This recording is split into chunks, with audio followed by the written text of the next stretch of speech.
Dear friends, before beginning my talk, allow me to extend my warm greetings to you all. For the first time in more than 2 years, I am speaking personally to you through this video message, which was produced a few days before the 2020 Catholic Identity Conference. As you can see, I am very well. My health is excellent, and I am even better in spirit. This is also thanks to your prayers, to the support and the encouragement I receive from you and from so many friends and brothers from all over the world.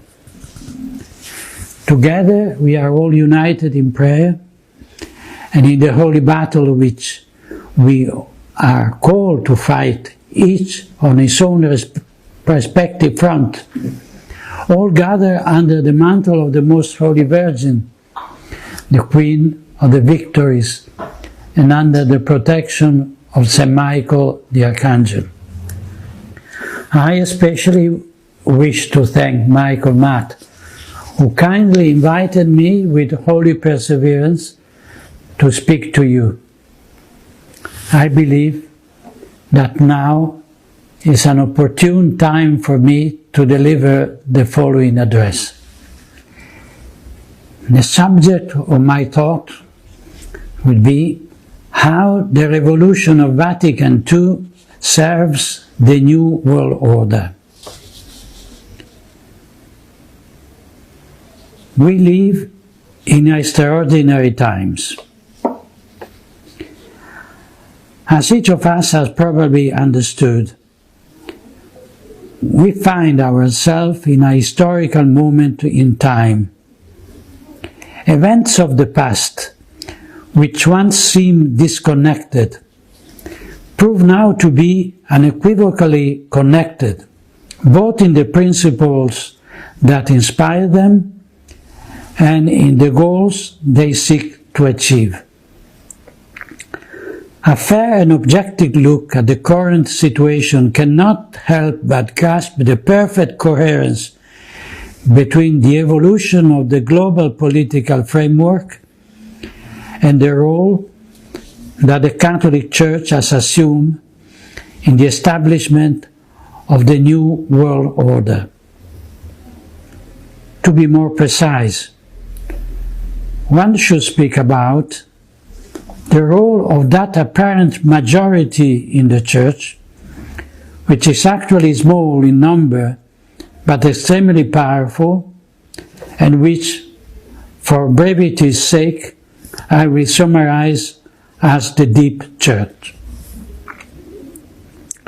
Obviously, there are not two churches, something that would be impossible, blasphemous and heretical, nor has the one true Christ Church today failed in her mission, perverting herself into a sect.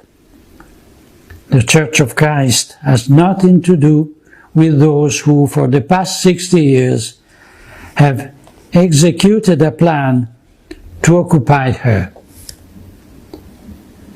The overlap between the Catholic hierarchy and the members of the deep Church is not a theological fact, but rather a historical reality that defies the usual categories and as such must be analyzed. We know that the New World Order project consists in the establishment of tyranny by Freemasonry, a project that dates back to the French Revolution, the Age of Enlightenment, the end of the Catholic monarchies, and the declaration of war on the Church. We can say that the New World Order is the antithesis of Christian society.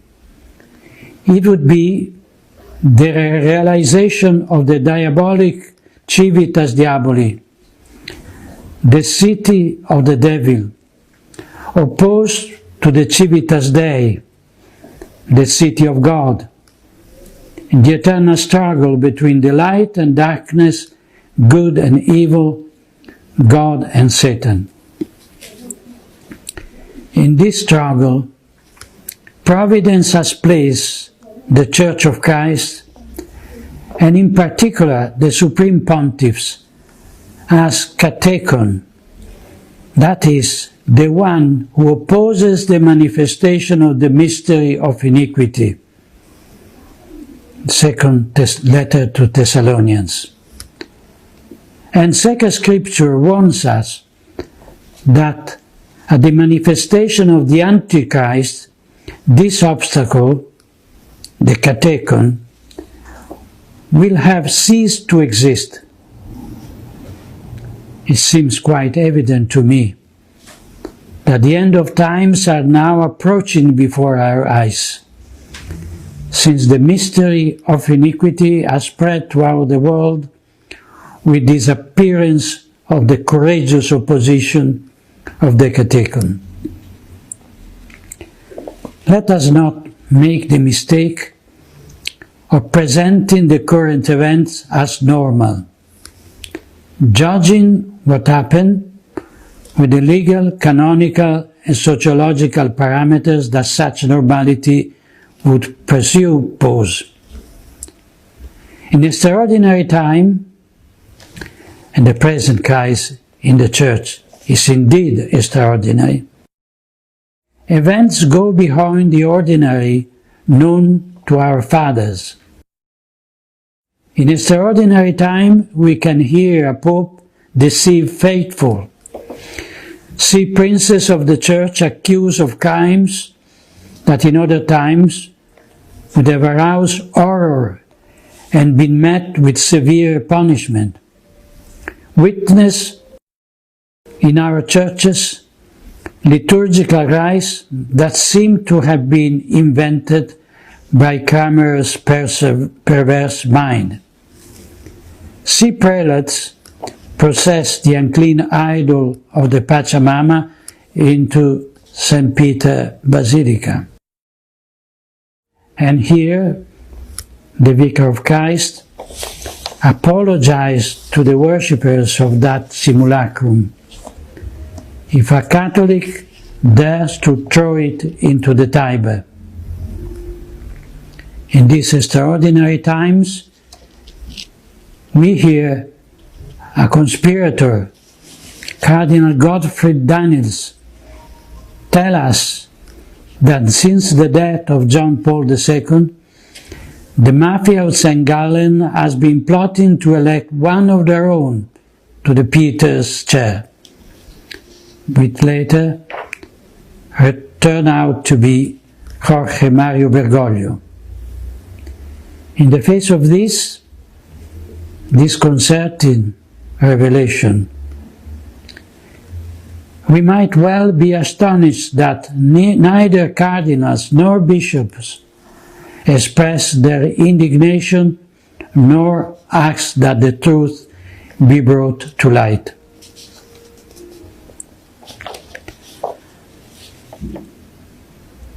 I will talk now about the eclipse of the true Church.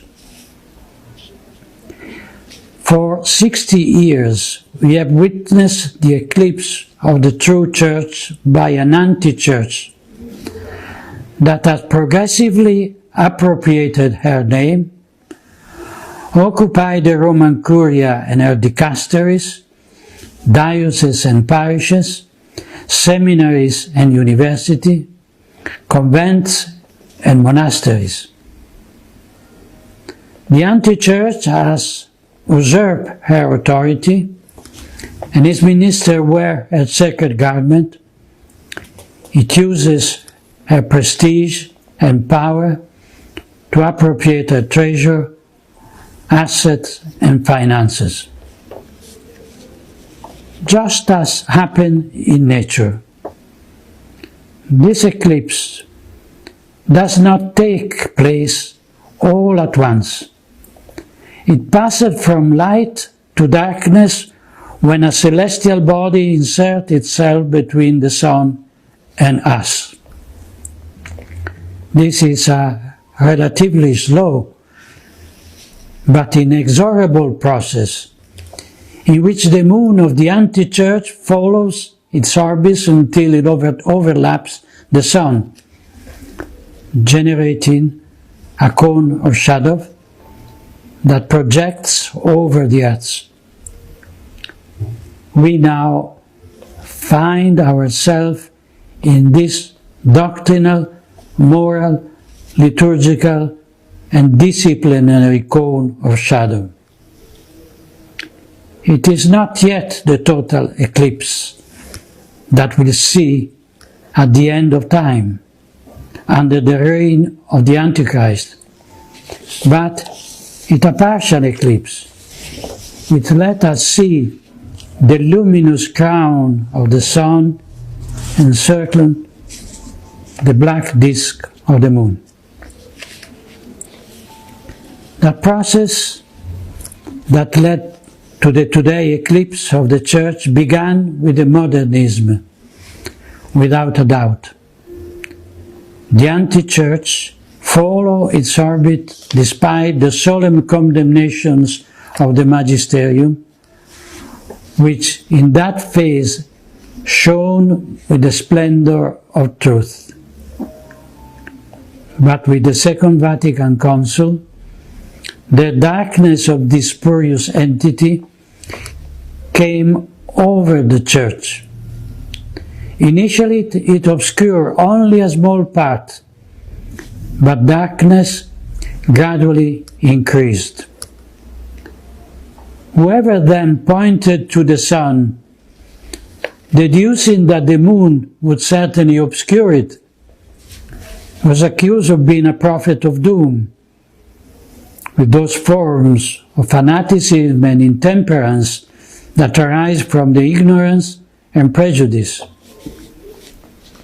The case of Archbishop Marcel Lefebvre and a few other prelates confirms, on one hand, the far-sightedness of these shepherds, and, on the other hand, the disjointed reaction of their adversaries, who out of fear of losing power, using all their authority to deny the evidence and kept hidden their own true intention. To continue the analogy, we can say that in the sky of the faith, an eclipse is a rare and extraordinary phenomenon. But to deny that during the eclipse darkness spreads, just because this does not happen under ordinary conditions, is not a sign of faith in the effectibility of the Church, but rather an obstinate denial of the evidence or bad faith. The Holy Church, according to Christ's promises, will never be overwhelmed by the gates of hell, but does not mean that she will not be, or is not already, overshadowed by her infernal forgery, the anti-church. That moon, not by chance, we see under the feet of a woman in the book of the Revelation. I quote, "A great sign appeared in heaven, a woman clothed with the sun, with the moon under her feet, and on her head a crown of 12 stars.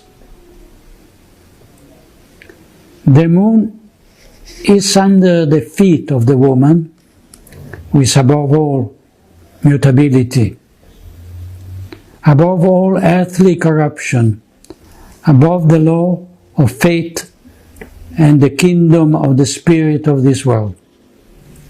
And this is because that woman, who is at once the image of Mary most holy and of the Church, is amicta sole, clothed with the Son of the righteousness that is Christ, exempted from all demonic power, as she takes part in the mystery of the immutability of Christ, as St. Ambrose wrote.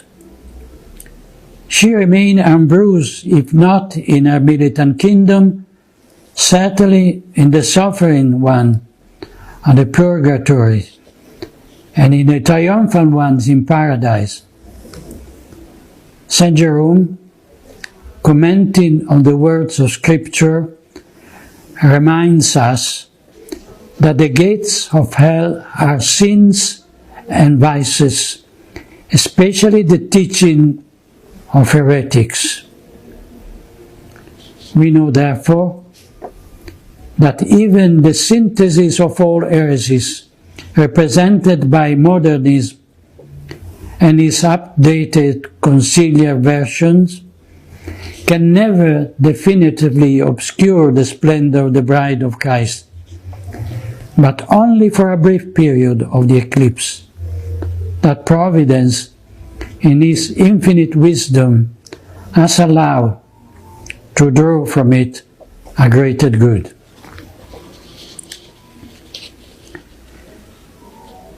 The abandonment of the supernatural dimension. In this talk, I wish especially to deal with the relationship between the revolution of Vatican II and the establishment of the New World Order. The focal element of this analysis consists in highlighting the abandonment on the part of the ecclesiastical hierarchy, even at the top, of the supernatural dimension of the Church and its eschatological role. With the Council, the innovators erased the divine origin of the Church from their theological horizon, creating an entity of human origin similar to a philanthropic organization.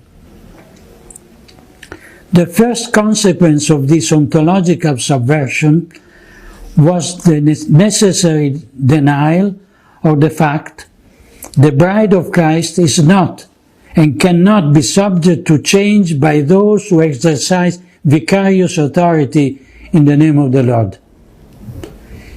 She is neither the property of the Pope nor of the bishop or theologians, and as such, any attempt at aggiornamento lowers her to the level of a company that, in order to garner profit, renews its own commercial offer, sells its leftover stock, and follow the fashion of the moment. The Church, on the other hand, is a supernatural and divine reality. She adapts the way she preaches the gospel to the nations, but she can never change the content of one iota, nor deny her transcendent momentum by lowering herself to mere social service. On the opposite side, the anti-church proudly lays claims to the right to perform a paradigm shift, not only by changing the way doctrine is expounded, but the doctrine itself. Insisting on what the magisterium teaches is useless. The innovator's brazen claim to have the right to change the faith stubbornly following the modernist approach. The Council's first error consists mainly in the lack of the transcendent perspective, the result of a spiritual crisis that was already latent, and the attempt to establish paradise on earth with a sterile human horizon. In line with this approach, Fratelli Tutti sees the fulfillment of an earthly utopia and social redemption in human brotherhood, pax ecumenica between religions, and welcoming migrants.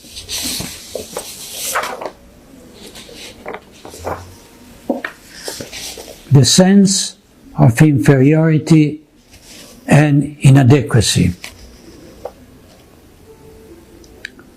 As I have written on other occasions,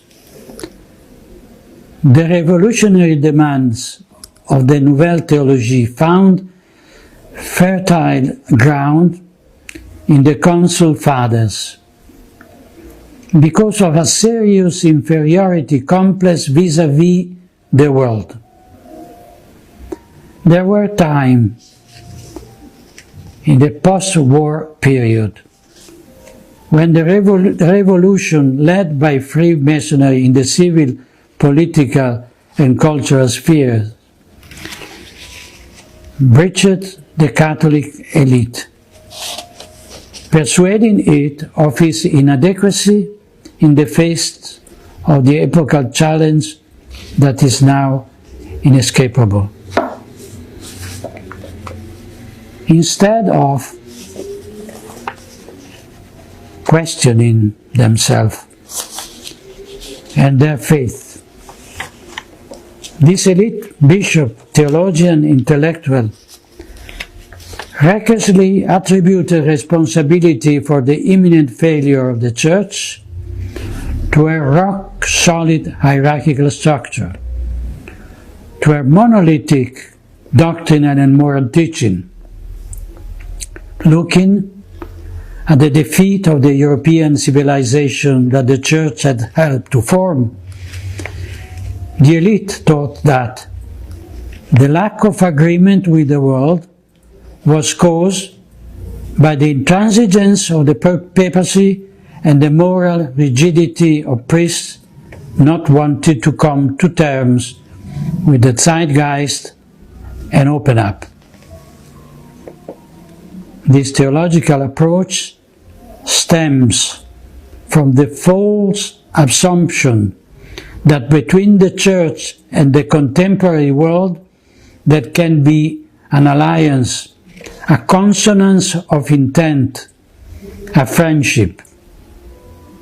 Nothing could be further from the truth, since there can be no respite in the struggle between God and Satan, between light and darkness. I quote from the Genesis, "I put enmity between thee and the woman, and between thy seed and her seed. He shall bruise thy head, and thou shalt bruise his heel." This enmity willed by God Himself, which places Mary most holy and the Church as eternal enemies of the ancient serpent. The world has its own prince, who is the enemy, a murderer from the beginning, and a liar, courting a pact of non-belligerence with the world means coming to terms with Satan. This overturns and perverts the very essence of the Church, whose mission is to convert as many souls to Christ for the greater glory of God, without ever laying down arms against those who want to attract them to themselves and to their damnation. I will talk about the idem sentire of the Revolution and the Council. The Council Fathers' sense of inadequacy was only increased by the work of the innovators whose heretical ideas coincided with the demands of the world. A comparative analysis of modern thought confirmed the idem sentir, the same feeling or same mind of the conspirators with every element of the revolutionary ideology. I leave the description of these comparative details in the written version of my lecture. When this anti-church is fully established in the total eclipse of the Catholic Church, the authority of its leaders, of the anti-church, will depend on the degree of the subjugation to the new world order, which will not tolerate any divergence from its own creed, and will ruthlessly apply that dogmatism, fanaticism, and fundamentalism that many prelates and self-styled intellectuals criticize in those who remain faithful to the magisterium today. In this way, the deep church may continue to bear the trademark Catholic Church, but it will be the slave of the new order thinking, reminiscence of the Jews who, after denying the kinship of Christ before Pilate, were enslaved to the civil authority of their time. We have no other king than Caesar. Today's Caesar commands us to close churches, wear a mask, suspend the celebration under the pretext of pseudo-pandemic. The communist regime persecutes the Chinese Catholics, and the world hears nothing but silence from Rome. Tomorrow a new Titus will sack the council temple, transporting its remains to some museum, and divine vengeance at the end of the pagans will have been achieved once again. I will talk now of the instrumental role of the moderate Catholic in the revolution.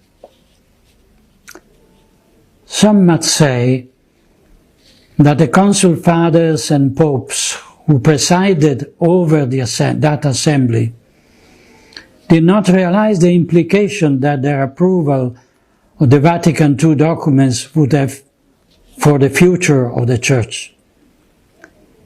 If this were the case, if there have been any subsequent regrets in their hastily approval of equivocal texts or texts close to heresy, it is difficult to understand why they were unable to put an immediate stop to abuses, correct errors, clarify misunderstandings and omissions. And above all, it is incomprehensible why the ecclesiastical authority has been so ruthless against those who defended the Catholic truth, and at the same time was terribly accommodating to rebels and heretics. In any case, the responsibility for the conciliar Christ must be laid at the feet of the authority, which even amid 1,000 appeals to collegiality and pastoralism, has jealously guarded its prerogatives, exercising them only in one direction, that is, against the Pusillus Greeks, the little flock, and never against the enemies of God and the Church.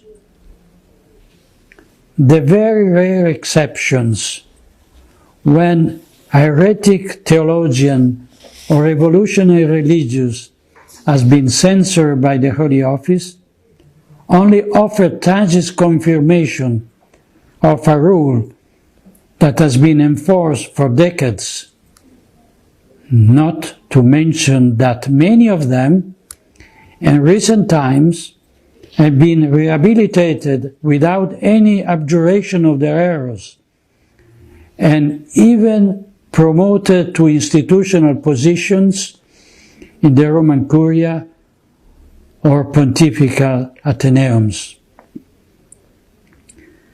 This is the reality that emerges from what I have described above. However, we know that, in addition to the progressive wing of the Council and the traditional Catholic wing, there is a part of the episcopate, the clergy and the people, that attempts to keep equal distance from what it considers two extremes. I'm talking about the so-called conservatives, that is, a centristic part of the ecclesiastical body that ends up carrying water for the revolutionaries, because while rejecting their excesses, it shares the same principles. The error of the conservatives lies in giving a negative connotation to the traditionalism and in placing it on the opposite side of progressivism. The aurea mediocritas via media consist in arbitrarily placing themselves not only between two vices, but between virtues and vice. They are the ones who criticize the excesses of the Pachamama or the most extreme Bergoglio's statements, but who do not tolerate the Council being questioned, let alone the intrinsic link between the conciliar cancer and the current metastasis. The correlations between political conservatism and the religious conservatism consists in adopting the center, a synthesis between the right thesis and the left antithesis, according to the Hegelian approach, so cherished by moderate supporters of the Council.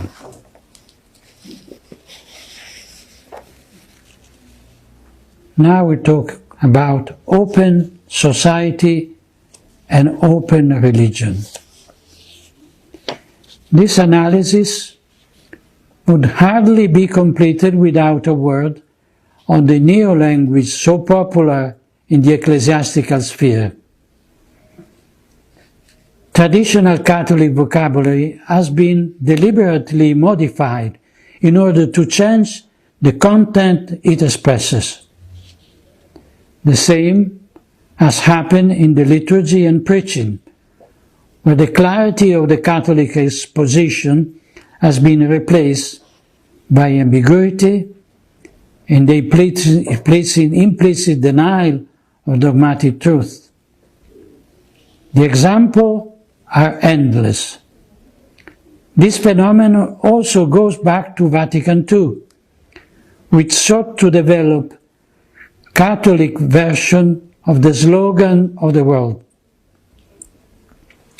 Nevertheless, I would like to emphasize that all those expressions that are borrowed from secularistic lexicon are also part of the new language.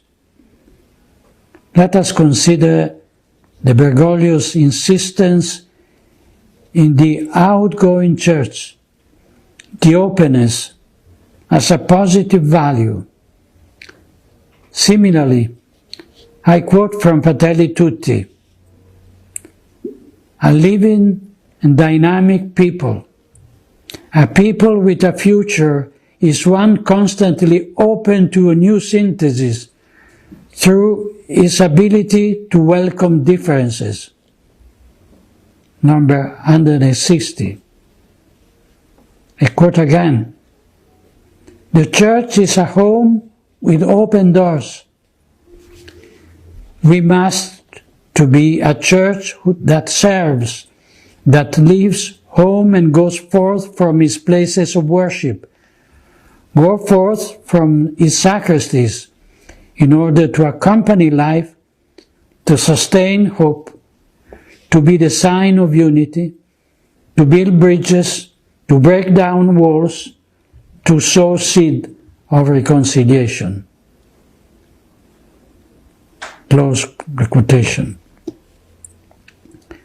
Similarly, with the open society sought after by Soros' globalist ideology, is so striking as to almost constitute an open religious counterpoint to it. And this open religion is perfectly in tune with the intention of globalism. From the political meeting for a new humanism, blessed by the leaders of the Church, to the participation of the progressive intelligentsia in green propaganda, it all chases after the mainstream thought, in the sad and grotesque attempt to please the world. The stark contrast with the words of the Apostle is clear. I quote from the Epistle to the Galatians. "Am I now trying to win the approval of human being or of God? Or am I trying to please people? If I were still trying to please people, I would not be a servant of Christ." The Catholic Church lives under the gaze of God. She exists for His glory and for the salvation of souls. The anti-church lives under the gaze of the world, pandering to the blasphemous apotheosis of man and the damnation of souls. During the last section of the Second Vatican Ecumenical Council, before the Synod's fathers, these astonishing words of Paul VI resounded in the Vatican Basilica. I quote, "The religion of God, who became man, has met the religion, for such it is, of man who make himself God." And what happened? Was there a clash, a battle, a condemnation? There could have been, but there was none. The old story of the Samaritan has been the model of the spirituality of the Council. A feeling of boundless sympathy has permeated the whole of it. The attention of our Council has been absorbed by the discovery of human needs, and these needs grow in proportion to the greatness which the Son of the Earth claimed for Himself. But we call upon those who term themselves modern humanists, and who have renounced to the transcendent value of the highest realities,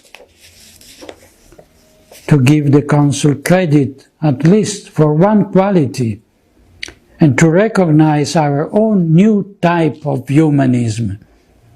We too, in fact, we more than any other honor mankind.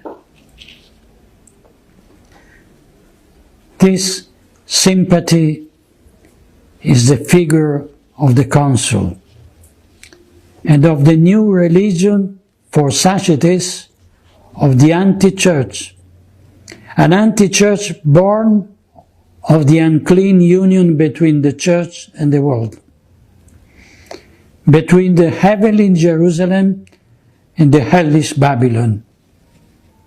Note well, the first time a pontiff mentioned the new humanism was the final session of the Vatican II.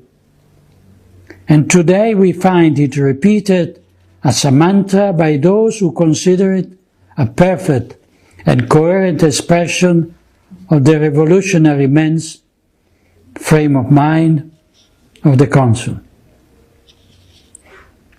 Always in view of this communion of intent between the New World Order and the anti-church, we must remember the Global Compact on Education, a project designed by Bergoglio and promoted in collaboration with the United Nations, I quote, to generate a change on a planetary scale, so that education is a creator of brotherhood, peace and justice, an even more urgent need in this time marked with the pandemic. I close and quote.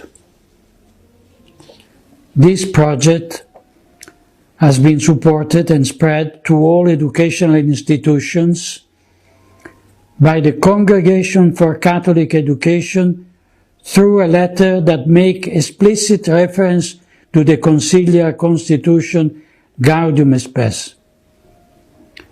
The Global Compact on Education, I quote, is a process of formation in the relationship of culture of encounter, also finds space in the value of common home, with all creatures, people, just as they are formed to the logic of communion and solidarity, are already working to recover serene harmony with creation and to configure the world as a space of true brotherhood.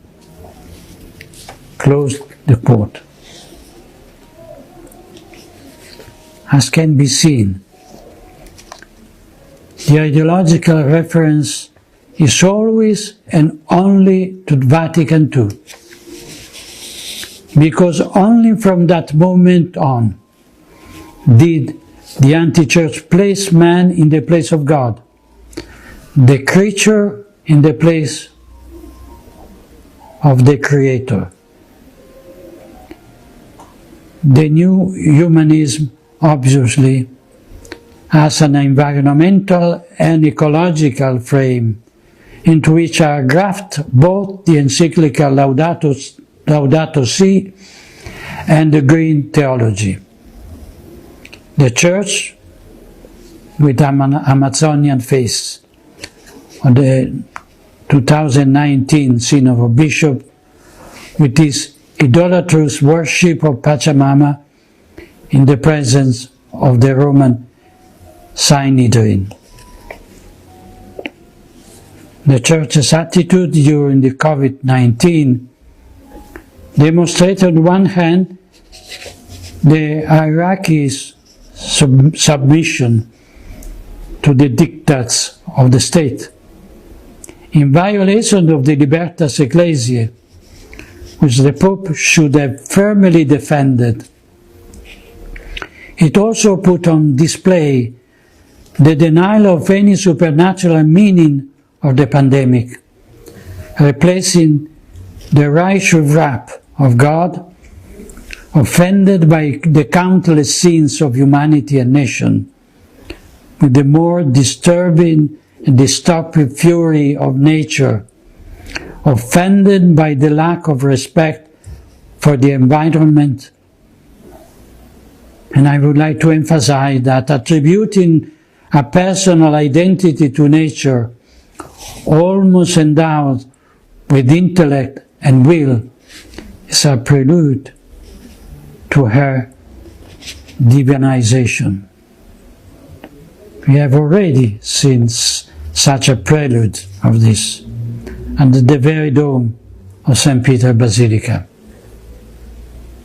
The bottom line of this conformity on the part of the anti-church with the dominant ideology of the modern world establishes a real cooperation with powerful representatives of the deep state, starting with those working toward a sustainable economy, involving Jorge Mario Bergoglio, Bill Gates, Jeffrey Sachs, John Elkann, to mention a few.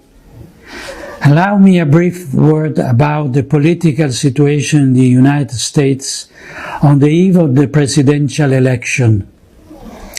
Fratelli Tutti seems to be a form of Vatican endorsement of the Democratic candidate in clear opposition to Donald Trump, and a few days after Francis refused to grant an audience to Secretary of State Mike Pompeo in Rome. This confirms which side the children of light are on and who the children of darkness are. I'm talking now about the ideological foundation of brotherhood.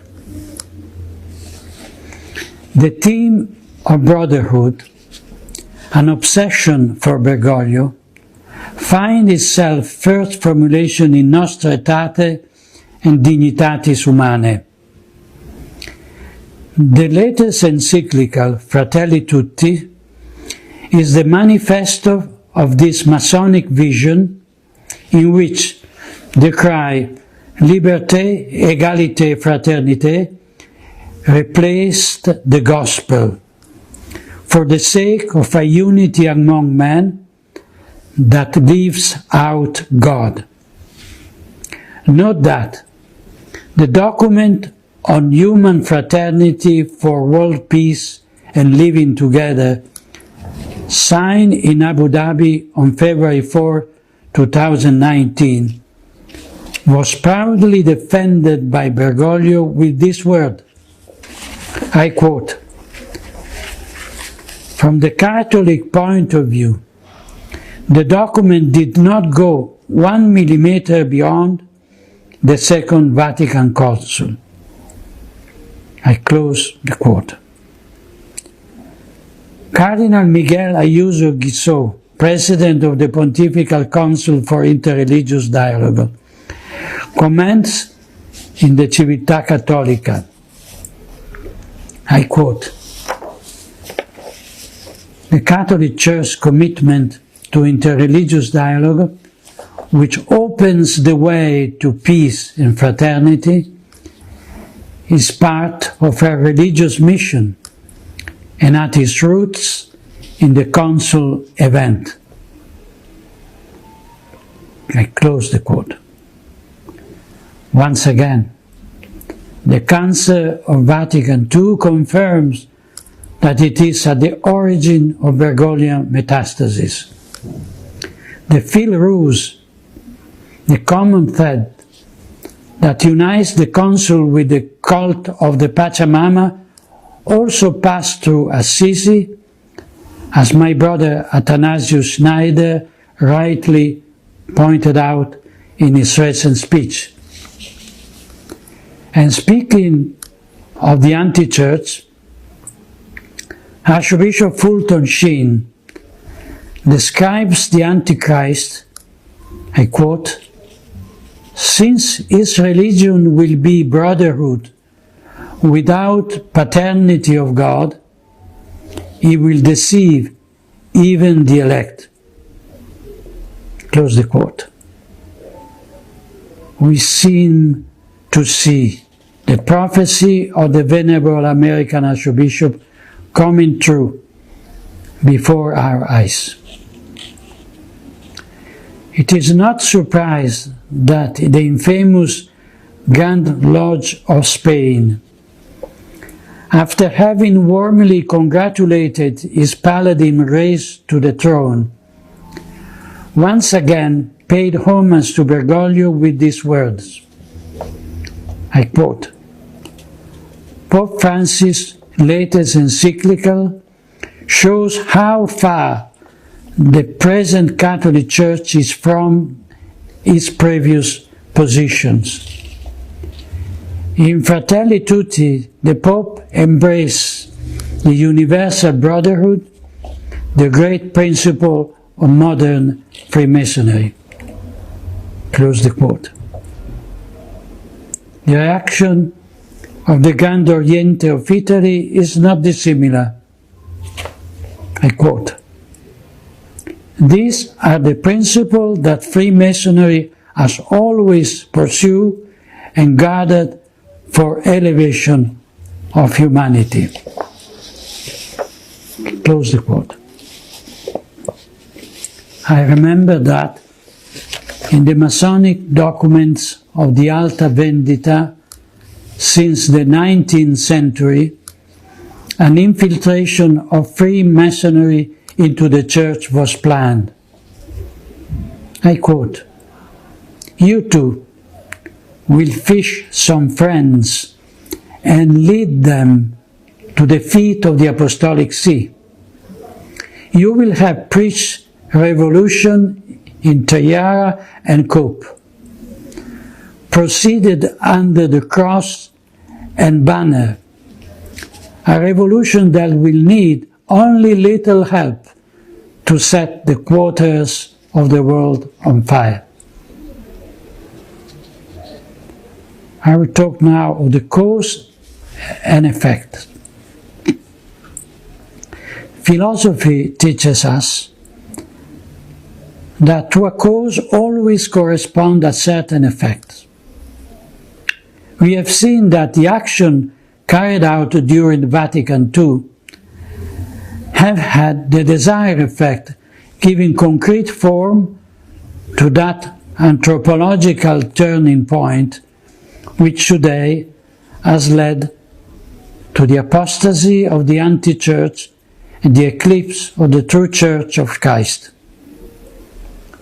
We must therefore understand that if we want to undo the harmless effect we see before us, it is necessary and indispensable to remove the factors that caused them. If this is our goal, it is clear that accepting or even partially accepting those revolutionary principles would make our effort useless and counterproductive. We must therefore be clear about the objective to be achieved, ordering our action to the goals.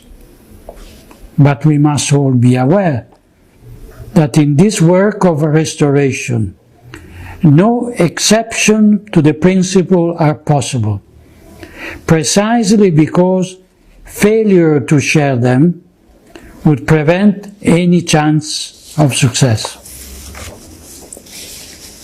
Therefore, let us put aside once and for all the vain distinction concerning the presumed goodness of the Council, the betrayal of the will of the Synod Fathers, the letter and spirit of Vatican II, the magisterial weight or lack of thereof of its act, and the hermeneutic of continuity versus that of rupture.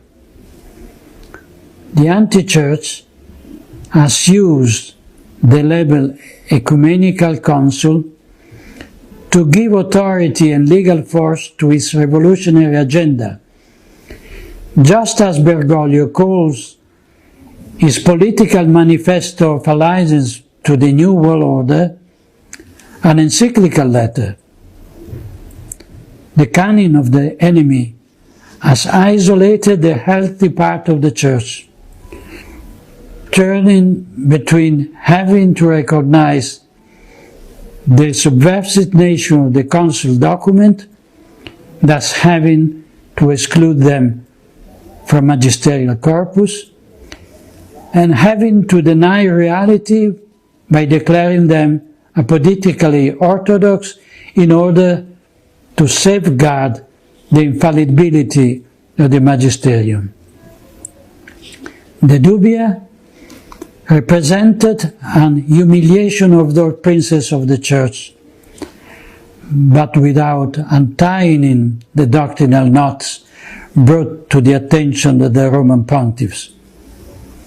Bergoglio does not respond, precisely because he does not want to deny or confirm the implied errors, thus exposing himself to the risk of being declared heretic and losing the papacy.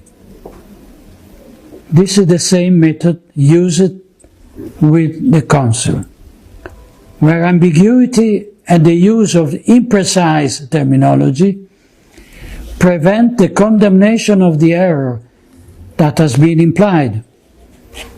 But the jurist knows very well that, in addition to the blatant violation of the law, one can also commit a crime by circumventing it, using it for evil purposes. Contra legem fit, quod infraudem legit fit. The Latin would say, what circumvents the law is against it. To conclude, the only way to win this battle is to go back to doing what the Church has always done, and to stop doing what the anti-Church asks of us today, that which the true Church has always condemned. Let us put our Lord Jesus Christ, King and High Priest, back at the center of the life of the Church, and above that, at the center of the life of our communities, of our families, of ourselves. Let us restore the crown to Our Lady Mary, Most Holy, Queen and Mother of the Church. Let us return to celebrate the traditional Holy Liturgy worthily, and to pray with the words of the saints, not with the rambling of the modernists and heretics. Let us begin again to sever the writings of the fathers of the Church and the mystics, and to throw into the fire the works imbued with modernism and immanent sentimentalism. Let us support with prayers and material help the good priests who remain faithful to the true faith, and withdraw all support from those who have come to terms with the world of his lies. And above all, I ask you in the name of God, let us abandon that sense of inferiority that our adversaries have accustomed us to accept. In the Lord's war, they do not humiliate us. We certainly deserve every humiliation for our sins. No, they humiliate the majesty of God and the bride of the Immaculate Lamb. The truth that we embrace does not come from us, but from God. To let truth be denied, or to accept that it must justify itself before the heresies and errors of the anti-Church, is not an act of humility, but of cowardice and pusillanimity. Let us be inspired by the example of the holy Maccabees martyrs before a new Antiochus, who ask us to sacrifice to idols and to abandon the true God. Let us respond with their words, praying to the Lord. So now, O Sovereign of the heavens, send a good agent to spread terror and trembling before us. By the might of your arm, may the blasphemers who come against your holy people be struck down. Let me conclude my talk today with a personal memory. When I was Apostolic Nuncio in Nigeria, I learned about a magnificent popular tradition that came out from the terrible war in Biafra, and which continued to this day. I personally took part in it during a pastoral visit to the Archdiocese of Onitsha, and I was very impressed by it. This tradition, called Block Rosary Children, consists in a gathering of thousands of children, even very young ones, in each village or neighborhood for the recitation of the Holy Rosary, to implore peace. Each child holding a little piece of wood, like a mini altar, with an image of Our Lady and a small candle on it. In the day leading up to November 3rd, I invite everyone to join in a Rosary Crusade, a sort of siege of Jericho, not with 7 trumpets made of ram's horns sounded by priests, but with the Hail Marys of the little ones and the innocents to bring down the walls of the deep state and of the deep church. Let us join with little ones in the Block Rosary Children, imploring the woman clothed with the sun, that the reign of Our Lady and Mother may be restored, and the eclipse that afflicts us shortened. May God bless this holy intention.